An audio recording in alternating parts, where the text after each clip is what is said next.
আসসালামু আলাইকুম, সবাই কেমন আছেন? ভালো আছেন? দেখেন আমি কোথায় আসছি, গল্ফ ক্লাবের ভিতরে। এই যে আমি এনার অনুমতি নিয়ে একটু ভিডিও করলাম। এই যে গল্ফ ক্লাব, ভাটির গল্ফ ক্লাব। এই যে এখান দিয়ে আমি ভিডিও করছি। খুব সুন্দর জায়গা। আর এখানে ওই দেখে কত মানুষ শুধু ছবি তুলতেছে।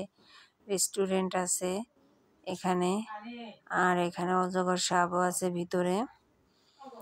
এই যে ভিতর থেকে আসা যাওয়া করা যায়। বাইরের লোক রেস্টুরেন্টে খেতে পারবে, কিন্তু ভিতরে ঢুকতে পারবে না।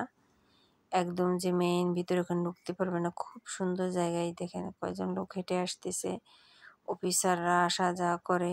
আর এখানে কি সুন্দর সুন্দর গাছ আছে, চিকুন চিকুন পাতা। আসলে চিনি না এগুলো। এই যে সোজা রাস্তাটা দেখতেছেন, এটা হচ্ছে আর্মিদের ক্যান্টনমেন্ট ভিতরে। আর এটা হচ্ছে গল্ফ ক্লাব। এই যে এটা গল্ফ ক্লাব। দেখেন পাতাগুলো ওই যে চিকন চিকন দেখছেন। এই যে চিকন চিকন পাতা, চিনি না কি গাছ বলে, চম্পলের গাছের মতন। সবাই প্লিজ একটু সাবস্ক্রাইব করে দেবেন, চ্যানেলটি নতুন। আল্লাহ হাফেজ।